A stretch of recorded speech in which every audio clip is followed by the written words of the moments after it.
बिस्मिल्लाहिर्रहमानिर्रहीम। आबिद शाल हाजिर है इदारे उर्दू के उस सिलसिले के साथ जिसका उन्वान है नज़्म और मेरी नज़्म। और आज मैं साथ मौजूद हूँ जनाब स्नोबर अल्ताफ़ साहिबा के। बहुत शुक्रिया, आपने वक्त इनायत फरमाया और अपनी नज़्मों की किताब के साथ आप तशरीफ़ लाए। अपने दोस्तों के लिए इनकी नज़्मों की किताब कायनात के बैकयार्ड से कुछ अर्सा पहले ये किताब छपी। आपको मुबारकबाद जनाब। और सवाल जो है वो वही है जो हम इस सिलसिले में किया करते हैं अपने दोस्तों से। एक ही सवाल है, वो ये है कि नज़्म जो है वो आप ख़ुद कारी भी हैं, आप खैर उस्ताद भी हैं, लिखने वाले भी हैं। इन तीनों हैसियतों में आपने नज़्म के सफ़र को देखा हुआ है। नज़्म के कौन कौन से असालीब जो हैं वो अब तक सामने आ चुके, नज़्म में कौन कौन सी बातें हो चुकी, उन सब को देखते हुए जब आप अपनी नज़्म लिखते हैं तो उसलूब के कौन से इलाके में जाकर आप रहना पसंद करते हैं और फ़िक्र के कौन से इलाके में आपको रहना पसंद है, इस पर पहली बात करें। सही। अच्छा डॉक्टर साहब, ऐसा है कि मैंने नसरी नज़्म लिखी तो नसरी नज़्म के साथ मसला, वैसे तो उसका कोई मसला नहीं है, लेकिन हमारे कुछ पढ़ने वालों ने, कुछ क़ारीन ने, कुछ नाक़दीन ने उसको हमेशा एक कंट्रोवर्शियल शय समझा है, बनाया है। हाँ, और उसको कबूल, अगरचे कि इतनी एक लंबी उसकी रवायत मौजूद है, अब एकेडमिक के हवाले से उस पर रिसर्च हो चुकी है, थीसिस लिखे जा चुके हैं, लेकिन ये मुश्किल होता है कि उसको कबूल किया जाए अभी भी। तो एक तो ये कि मैं समझती हूँ कि मैंने इसके लिए एक मुश्किल रास्ता अपनाया, लेकिन इसमें अहम बात ये है कि ये मैंने शऊरी तौर पर ये नहीं अपनाया। शायद ये थोड़ी सी मेटाफिज़िकल बात होगी, लेकिन मुझ पर नज़्म की आमद जो है वो नसरी नज़्म की सूरत में हुई। जो पहली नज़्म हुई वो नसरी थी, तो फिर मैंने उसी रो में मैं लिखती रही। तो मैंने कभी इस पर सोचा भी नहीं कि मुझे मुहर्रा नज़्म लिखनी चाहिए या आज़ाद नज़्म लिखनी चाहिए, क्योंकि शायद जो मेरा इज़हार था या जो मैं कहना चाहती थी वो उसमें मुकम्मल होता था। जहाँ तक नसरी नज़्म के या उसकी रवायत के हवाले से आपने सोचा नहीं, कभी आपने अटेम्प्ट भी नहीं की? नहीं। अच्छा, कभी भी नहीं।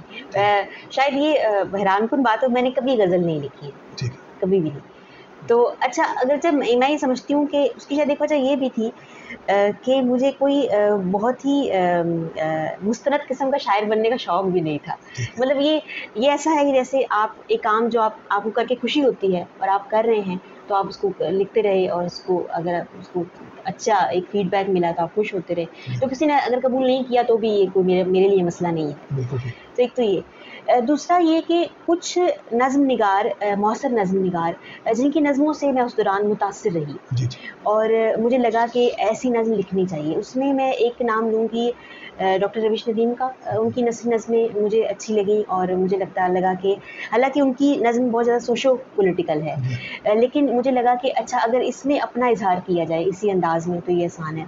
फिर उसमें ज़ाहिद इमरोज़ हैं। मुझे लगता है कि उनकी नज़्मों की जो तमसाल कारी है, जो इमेजेस हैं वो बहुत डिफरेंट है, ऐसे डिफरेंट भी हैं और उसकी नज़्म पर्सनल बहुत है और उस पर बड़ी खुशी की बात है। यानी वो अपना आप लिखता है, हमारा दोस्त है बहुत अच्छा। और तो उसने एक बात चीज़ें होती हैं जो आपको एक तरफ़्फ़ु देती हैं, पढ़ने के बाद आप खुश होते हैं सुबह। तो वो एहसास मुझे इनकी नज़्मों से पढ़कर हुआ। अच्छा, एक और ख़ातून में मैं कुछ नाम लेना चाहूँगी।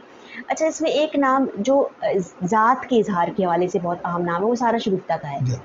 तो अगर चाहे उन्हें पंजाबी में उन्होंने ज़्यादा लिखा, लेकिन उसकी भी जो अलामत है, तशबीह है, वो भी कहीं अपने वजूद से उठती हुई, कहीं एक औरत के घर के अंदर से उठती हुई वो नज़र आती है। तो मुझे लगता है कि जैसे ये 2-3 लोग जो हैं वो मुझे जिन्होंने मुझे मुतासिर किया। फिर एक और पंजाबी की है नसरीन अंजुम भट्टी, तो उनकी भी नसरी नज़्में भी हैं। तो वो जब वो मैं सुनती थी तो मुझे लगता था कि शायद जैसे आपने बहुत कोई अंदर कुछ जो घाव है, शायद उसका इज़हार इसी पैराए में हो सकता है। अगर वज़न में कहीं जाऊँगी तो वो मसला हो जाएगा, वो अपना इज़हार कहीं रुक जाएगा। ठीक है। तो बस ये एक तासुर जो है वो ये भी है कि जिनको आज़ाद नज़्म नहीं लिखना आती, या जिनको मुहर्रा नज़्म नहीं लिखना आती, या जिनको वज़न का पता नहीं है, वो नसरी नज़्म लिखना शुरू कर देते हैं। इसके बारे में आपका क्या कहना है? अजर साहब, आपको क्या लगता है कि वो शख्स जो नज़्म भी लिख रहा है, अफ़साना भी लिख रहा है, क्या वो औज़ान सीख कर आज़ाद नज़्म या मुहर्रा नज़्म नहीं लिख सकता, जो बाकायदा ऑलरेडी लिखने के मशगले में मुलव्विस है? मेरा अपना ख्याल ये है, औज़ान सीखे नहीं जा सकते। सही, मेरा अपना ख्याल ये है, ये आप सीखेंगे उतना सीख लेंगे जितना 2-3 ऐसे सीधे करना है, क्योंकि नज़्म जो है, ये जो वज़न है, इसका दिमाग में एक आपके पास आहंग है, वो आपको यानी थोड़ी देर के बाद आप उसको अंदर से दरियाफ्त कर लेते हैं, ठीक। फिर आपको समझ आना शुरू हो जाता है कि अच्छा ये ऐसे है। मतलब सीख कर उरूज, सीख कर वजन जो है ना वो मुश्किल है, यानी आप ज़्यादा से ज़्यादा 2 बहरें सीख लेंगे तो उनमें कहना शुरू कर देंगे ऐसा है। अच्छा, मेरा पॉइंट ये था, मैं ये कहना चाहती थी कि जो शख्स अगर कामयाबी से नसरी नज़म लिख रहा है और वो अपने आहंग के साथ है, अपनी रिदम के साथ है, और वो एक तरह से शनाख्त भी पा रही है, तो उसके लिए मुश्किल नहीं है कि वो आज़ाद नज़म लिख सके। वो लिख सकता है औज़ान के इस्तेमाल से। लेकिन मुझे लगता है कि अगर कोई शख्स शऊरी तौर पर इस जॉनरा का इंतखाब करता है, तो उसका मतलब ये है कि वो उसमें ज़्यादा अपने इज़हार में ज़्यादा कंफर्टेबल है, ज़्यादा खुशी से वो इज़हार कर लेता है। तो ये बात नहीं है। फिर सीखने की बात मैंने इसलिए की कि हम, जैसे कि हम ये कहते हैं कि अगर हम इसको आर्ट मान लेते हैं, इस लिटरेचर को या फ़न को, तो फ़न तो उतना ही बड़ा होता है जितना आप उसको सीखते जाते हैं, जितना उसके वक़्त के साथ उसमें निखार आता जाता है। तो अगर कोई उज़ान की इब्तिदा भी सीख ले तो आहिस्ता-आहिस्ता वो उस कमाल तक पहुँच सकता है जिसमें आप कहेंगे कि वो राशिद की या मजीद अमजद की लेवल की नज़्म। तो ये कोई ऐसा नहीं है कि नसरी नज़म लिखने वाले वो लिख नहीं सकते, इसलिए नसरी नज़म लिखते हैं, वो लिख सकते हैं। लेकिन मुझे लगता है कि इसमें शायद शऊरी तौर पर ये मेरी काबिश मुलव्वस है कि मैं नसरी नज़म लिखना चाहती हूँ। ठीक है, ये फरमाइए कि जो शायरी की जो चीज़ें हैं, कभी उसको वज़न पे पैमाने पे परखते हैं, कभी और उसमें इस्तारे तशबीह वगैरह ये तो अब उस आपने यानी काफ़िया रदीफ़ की जो आपको सहारा था वो भी निकल गया, जो वज़न की वजह से एक मौसीकियत पैदा होती थी उससे भी आप दस्तकश हो गए, जो मिसरों की एक यानी छोटे बड़े होने की एक सूरत थी उससे भी आप दस्तकश हो गए। तो यानी सारे जितने सहारे थे वो तो सारे आपने छोड़ दिए, तो फिर किस चीज़ पर बुनियाद रख कर आप नसरी नज़म को बड़ी शायरी बनाते हैं? अच्छा, ये मामला थोड़ा-सा पेचीदा है और अमूमन हमारे जो नक़ाद हैं उनकी ये आदत रही है कि वो एक सेट पैटर्न चाहते हैं जिसके अंदर रखकर वो चीज़ को जज कर सकें। ठीक है। तो नसरी नज़म के पास वो पैटर्न नहीं है। जैसे कि आपने बताया कि मौसीकियत नहीं है, वज़न नहीं है, रदीफ़ काफ़िया नहीं है। लेकिन एक अंदरूनी आहंग ज़रूर है। ठीक है। ठीक है? आप सादा जो जुमला है, जैसे कि हम आपस में गुफ्तगू कर रहे हैं, ये नसरी नज़म तो नहीं हो सकता। ठीक है? आपको कहीं न कहीं कोई ना कोई वैरायटी, कहीं न कहीं कुछ वैरायटी जो है वो देनी पड़ेगी। अच्छा, वो जैसे कि अब आज़ाद नज़म के बेशुमार शायर हैं, सबका आहंग, सबका अंदाज़ अलग-अलग है। वैसे ही नसरी नज़म के भी आहंग अलग-अलग हैं। नसीर अहमद नासिर का अलग है, सदरा साहब इमरान का अलग है, बाकी बेशुमार लोगों का अलग है। इस तरह हर किसी ने अपना आहंग जो है वो अलग से क्रिएट, उसको तख्लीक किया है। ठीक है? अच्छा, अब आपको पास एक्सटर्नल, आपके पास कोई हेल्प नहीं है इस हवाले से, लेकिन जो पढ़ने वाला है, जो नाकिद है, वो उस आहंग को समझ सकता है। उसमें एक मौसीकियत तो होती ही है, एक कुछ ना कुछ तो ऐसा होती है जो उसको शायरी में कहीं न कहीं उसको पेश कर सकता है। तो मुझे लगता है कि जो अंदरूनी आहंग है वो बड़ा इंपॉर्टेंट है, जो उसको एक सादा जुमले से या सादा बयानिए से मुनफरिद करता है। अच्छा, अब इस पर ये सवाल भी आता है कि कुछ लोग जो है वो सादा बयानिए को भी नसरी नज़म कहकर जो है उसको पेश कर देते हैं। तो वहाँ पर जहाँ बहुत से और मामलात में हमारे नक़ाद जो हैं बेखबर हैं, उसमें ये वाला मामला भी है कि या तो फिर आपको कोई पैटर्न सेट कर दें ताकि हमें पता चल जाए कि अच्छा अब ये सादा बयान ये वाला है, इसको नसरी नज़म नहीं कहनी और इसको कहना है।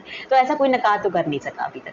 तो मुझे लगता है कि ये एक शायर की अपनी सवाबदीद पे ही है कि वो उस अंदरूनी आहंग को कैसे बरकरार रखता है। यानी आपके कहने का मतलब, ये बहुत अच्छी बात की वैसे आपने, यानी नसरी नज़म की कोई पहचान मुकर्रर ना कर पाना ये नक़ाद की खामी है या उसकी जो है नाकामी है, ये शायर का इसमें मसला नहीं है। नहीं, मेरा तो ख्याल में हाँ, यानी ये तो नक़ाद का काम है कि वो खुद, नक़ाद खुद भी यही कहता है ना कि वो उसूल व ज़वाबित तय करने के लिए होता है, वो मयार दर्जाबंदी करता है, वो खरे खोटे की पहचान करता है। तो अगर नक़ाद ये नहीं कर सका तो उसको उसका जवाब तो देना चाहिए। बिल्कुल ठीक है, ये बहुत अच्छा आपने निपटा दिया मामले को। हम ऐसे शायरों से पूछते रहते हैं, नक़ादों से पूछना चाहिए कि बताइए कि नसरी नज़म क्या है।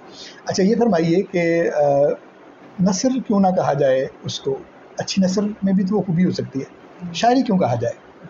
आप क्या समझते हैं, इसका जवाब क्या होना चाहिए? मैं एक तो वही कहूँगी कि अब डॉक्टर वज़ीर आग़ा वाली बातें ना आप छोड़ दें, उनका टाइम भी बहुत गुजर गया है और ठीक है। नहीं, अगर उसका जवाब मिल गया होता तो छोड़ देते। अच्छा, जवाब नहीं मिला। अच्छा, आप कहे जाए कि सिर्फ उसको नसर क्यों ना कहा जाए? मैं वैसे कह रहा हूँ ना, देखिए ना, जब आप आम सादा बयानियाँ रखते हैं एक तरफ, उसको जब आप किसी अदबी टूल के साथ एलिवेट करते हैं तो वो अदबी बयानिया बन जाता है। ठीक है, ये आप फरमा रहे हैं। ठीक है। अब वो अदबी बयानिया जो है वो दो तरफ को निकलता है, या वो नसर की तरफ जाएगा या वो शायरी की तरफ जाएगा। सही। यानी उसके सादा बयानिए से अदबी बयानिया बनने तक का मरहला जो है उस पर तो इत्तेफाक हुआ। ठीक है। तो अब वो मतलब नसर की बजाय वो शायरी बन गया है। इसकी भी तो कोई ना कोई वजह होगी ना। आपके ख्याल में इसकी वजह क्या है? देखिए नसर से कैसे अलग है? देखिए सादा बयानिया से तो अलग हो गया। देखिए आपको एक नसरी जुमले का जो फॉर्मेट है, आप उस्ताद हैं, आप जानते हैं कि वो कैसा होता है। फ़ाइल, फ़ेल, मफ़ूल सारा कुछ ऐड करके आप यानी ज़्यादा आप सारी तकनीकों को इस्तेमाल करके हाँ। सरलिज्म वगैरह वगैरह, हाँ। उसके बावजूद ये कह रहे हैं कि फ़ाइल, फ़ेल, मफ़ूल की नहीं, तरतीब नसरी होती मैं है। नसरी जुमले की बात कर रही हूँ। मैं हाँ, फ़िक्शन की बात कर रहा हूँ ना, ठीक फ़िक्शन अच्छा, नसर है ना। हाँ। चलिए मैंने फ़िलहाल ये सादा जुमला लिया है हाँ। नसर का, जो हम सादा जी हाँ। गुफ्तगू में इस्तेमाल करते हैं। लेकिन आप अदबी अगर आप नसर में ले लें तो ठीक है, चीज़ें उससे बदल हाँ, सकती हैं। ज़ाहिर है तख्लीक़कार तो अपनी मर्ज़ी से हाँ, इस्तेमाल करें। अच्छा अब आपने आम नसर को और अदबी नसर को भी एक तरह से मुनफ़रिद कर दिया है, ठीक है? तो इसका मतलब ये हुआ कि जो नज़्म है, जो टुकड़ों में है, ठीक है? और कहानी को रुक-रुक के बयान नज़्म को ये जो नज़्म के अंदर जो कहानी है उसको रुक-रुक के बयान कर रही है, वैसे ही तोड़ रही है या वैसी अलामत इस्तेमाल कर रही है, तमसील इस्तेमाल कर रही है, तो उसको जो है वो नज़्म कहने में क्या बुराई है? आप जानते हैं कि 60 की दहाई में जो बहुत से हमारे जो अफ़साना निगार रहे हैं, उनके अफ़सानों को नसरी नज़्म कहा जाता था, कि वो सारे उनके जुमले जो हैं वो पोएटिक होते थे। ठीक है। तो ये जो पोएटिक होना है, जिसकी जो शेरी उसकी ज़रूरत है, ये उस नस्र को नज़्म बना सकती है।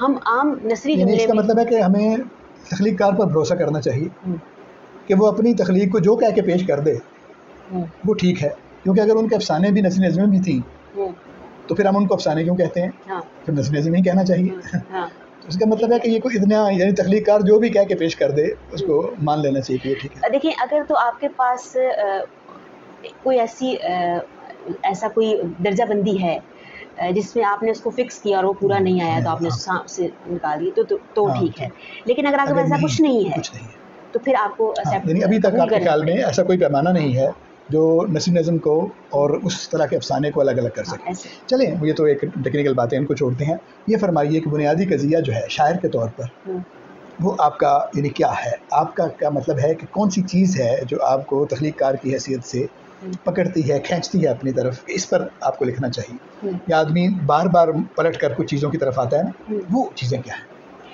डॉक्टर साहब एक तो ये कि मैंने लिखने का आगाज़ अफ़साने से किया जी, था और बाद में मैंने नज़्म लिखना शुरू की। मुझे ऐसा लगता है कि अफ़साना जो फ़िक्शन की डिमांड है, वो इल्लत व मालूल वाली बहुत ज़्यादा है। ठीक है। यानी अगर आपने कोई वक़ूआ पेश करना है, तो आपको उसका सबब बताना पड़ेगा बिल्कुल ठीक। और कोई ना कोई नतीजा उसका सामने रखना पड़ेगा, अच्छा ये हुआ तो इसकी वजह से ये ठीक, हुआ। शायरी में ये बड़ी आसानी है ठीक है। कि आपको किसी भी एहसास का उसकी वजह, उसके नताइज से आपको मावरा होकर आप बात बहुत करना अच्छी बात चाहते की हैं। आपने। तो मुझे लगता है कि जो तिश्नगी है इसके शायरी के अंदर वो सबसे मेरे लिए मुझे हॉन्ट करती है क्योंकि वो मेरी अपनी ज़ात में भी है। वो शायद सारे तख्लीकारों जी, के अंदर ऐसे होती है, वो कुछ भी हासिल कर लें, लेकिन वो कुछ ना मिल सकने का एहसास जो है वो हमेशा कायम रहता है। तो एक तो सबसे पहले ये है। दूसरा मुझे लगता है कि जब मैंने फ़िक्शन लिखा तो फ़िक्शन में मैंने उसके ज़्यादा कुछ मौज़ूआत हैं उसमें समाजी मौज़ूआत भी हैं, सियासी मौज़ूआत भी हैं, औरतों के मौज़ूआत भी कुछ हैं उसमें। लेकिन यहाँ पर सिर्फ़ मैं हूँ, मेरा कमरा है, मेरी ठीक है। तन्हाई है या अच्छा, वो है जो मैं हूँ ठीक, या जो एक इंसान के तौर पर मैं कायनात को देखती हूँ। बिल्कुल ठीक। तो ये जो आसानी है, ये फ़िक्शन में कम मिलती है। मतलब शायरी जो है वो ज़्यादा पर्सनल है, कहने का हाँ, मतलब। हाँ। ठीक, ये जो कलाम है कायनात के साथ, अपने इर्द-गिर्द के साथ, दीवारों के साथ, खिड़कियों के साथ, वो शायरी में ज़्यादा आसानी से हो सकता है, फ़िक्शन में ज़रा मुश्किल हो जाता हाँ। है। ये बहुत अच्छा कहा आपने। इसका मतलब है कि आप तख्लीक़कार के तौर पर हुँ, अपने जो मामलात हैं सोचने के, हुँ, महसूस करने के, उनको अलग-अलग रखते हैं हाँ, कि हाँ, जिन-जिन मामलात पर सोचा जा सकता है, अगरचे एहसास भी उसमें भी है, हुँ, हुँ, ठीक है? उसके लिए आपने अफ़साना रखा हुआ है और हुँ, अपनी बातें करने के लिए मैंने शायरी शायरी रखी को हुई रखा है। हुआ है और ये बहुत अच्छी बात है कि आप हुँ, क्लियर हों इस हुँ। मामलात में। तो कोई आप इसमें से हमें अपनी पसंदीदा नज़्म हमारे अच्छा देखने जैसे सुनने वालों को। सारे जो शायर होते हैं ना उन्होंने कुछ चीज़ें ऐसी रखी होती हैं जो वो पब्लिक में सुनाते हैं अच्छा। क्योंकि उनको उसमें दाद अच्छी मिल जाती है और जी, वो उनका जो है एक मारूफ हो जाती है तो एक नज़म मेरी भी ऐसी है मैं वैसे वही सुनाना चाहूँगी ज़रा। नज़्म का उन्वान है बुद्धा तुम्हारे जाने के बाद हाँ उस रात मेरी भी नींद बेख्वाब थी जब तुमने मुझे सिरहाने पर अकेला छोड़ा और आहिस्तगी से दरवाजे का पट अध खुला छोड़कर निकल गए थे तुम्हारे जाने के बाद बिस्तर पर सुइयां उगने लगीं और डरावने ख्वाब मुझे सताने लगे मैं अध खुले दरवाजे के उस पार तुम्हारे कदमों की आवाज़ सुनती रही। मैंने सुना है कि तुम्हें निर्वाण मिल चुका है, तुम अब कहीं के खुदा हो।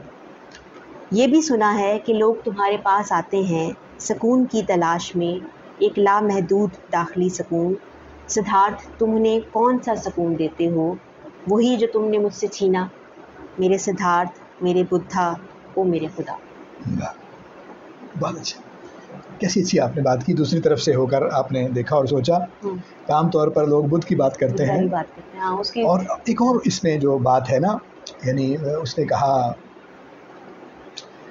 ज़फ़र इकबाल ने, ज़फ़र इकबाल के बहुत से शेर ऐसे हैं जो घरेलू मामले पर हैं, किसी वक्त इस पर भी लिखेंगे या बात करेंगे। घर वाली के वास्ते बची ना प्याली चाय की, कुत्ते बिल्ले आन कर खा गए केक मिठाइयाँ। तो इसमें एक सटायर तंज वो भी है सारा, कि आप बहुत कुछ अपना जो है वो दूसरों को बांट रहे हैं, और ये वो, लेकिन आपके घर का जो फ़र्द है, उसके ख़ास तौर पर जो औरत है, उसके लिए आपके पास कुछ नहीं है, या उसको भुला कर, या उसके हिस्से का जो है वो आप बाहर बांट रहे हैं। तो किसी को उसकी तरफ खड़े होकर भी सोचना चाहिए। सारे बड़े लोगों की जब ज़िंदगी के बारे में पढ़ते हैं तो उनका अलमिया यही होता है, ऐसे ही, और उनके जो घर वाले हैं उनको वो शिकवा कुनाई होते हैं इस वजह से उनसे। वैसे तो छोटे लोगों के जो घर वालियाँ हैं वो भी उतने ही तंग हैं, इसका बड़े छोटे का, लेकिन फिर भी आपने अच्छी बात की कि सिर्फ एक पहलू नहीं, दूसरी तरफ से होकर भी तख्लीक़कार को, और ख़ास तौर पर औरत होकर वो सोचना चाहिए। तो बहुत अच्छी बातें आपसे हुई, बहुत अच्छी नज़्म आपने पेश की। आपको बार दीगर मुबारकबाद इस किताब के छपने पर, और आपका होना जो है वो ज़ाहिर है इस माहौल में, हमारे शहर में, और जो पूरा एक, और मैंने देखा है कि नस्ल निज़म की तरफ जो है वो ख़वातीन जो हैं वो ज़्यादा मुतवज्जो है। हमारे यहाँ सिद्रा बहुत अच्छी नज़म, लेकिन नजमा मंसूर जो है आगाज़ में ही जो है हमारा जो साथ है वो शुरू का है, यानी आगा साहब के पास हम मिल के बैठते थे, तो उन्होंने आहिस्ता आहिस्ता अपना, और बहुत आगाज़ से ही उन्होंने ये मैं बात कर रहा हूँ कोई 92-93 की, 91-92-93 इसके आसपास उन्होंने शुरू कर दिया। तो अब तो ज़ाहिर है मुस्तकिल उन्होंने लिखा, कुलियात उनका आया, और बहुत अच्छी नज़में लिखी।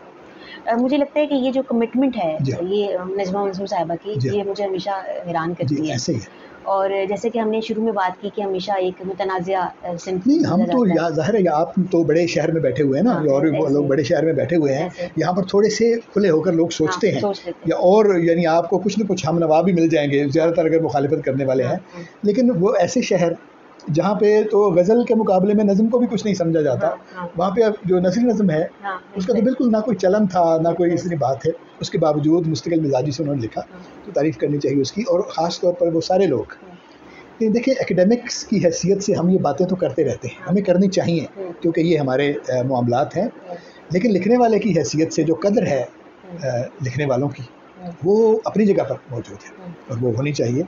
और मैं समझता हूँ कि जितना बड़ा नस्ली नज़म का एक जो है बल्क जो है, ये ज़ख़ीरा जो है वो फराहम हो गया है, उसमें क्वालिटी की चीज़ें जो हैं वो अच्छा, फिर एक और बात सर, बड़ी, आप क्योंकि गज़ल के शायर हैं तो आप जानते हैं कि गज़ल का हर शायर अच्छा शायर नहीं होता। जी, ठीक है, आप बेशुमार लोग किसी भी सिनफ का लिखने वाले सारे अच्छे नहीं होते। हम ये क्यों तवक्को रखते हैं कि नस्ल नज़म का हर शायर जो है वो आपकी उम्मीदों से या तो ख्वाब के मुताबिक होगा? उसकी भी कैटेगरीज है, कुछ बहुत अच्छे हैं, कुछ अच्छे नहीं ऐसे।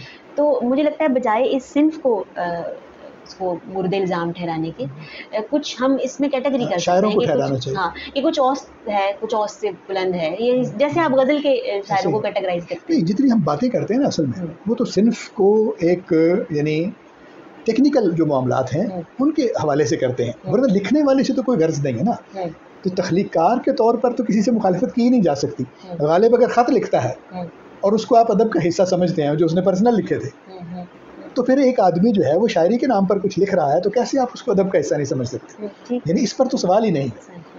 यानी अदबी इजहार होने पर तो कोई सवाल नहीं है। जो भी एलिवेटेड सतह की अदबी तख्लीक करता है वो किसी भी, आपको उसकी समझ नहीं आ रही कि वो किस सिनफ में है, आपको उस सिनफ के लवाजिम समझ में नहीं आ रही है वो, तो उसको ढूंढने की काविशें हैं ये सारी।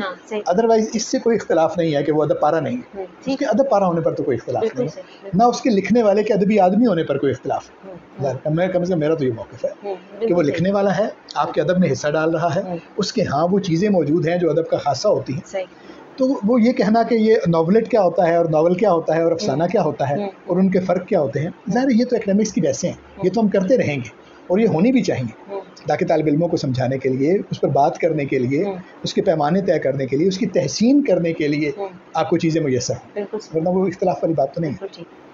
तो हमारे दिगर एक दफ़ा बल्कि एक और दफ़ा थैंक यू सो मच। तो आपने वक्त इनायत फरमाया, बहुत शुक्रिया आपका। उम्मीद है कि हमारे दोस्तों को ये बातें पसंद आई।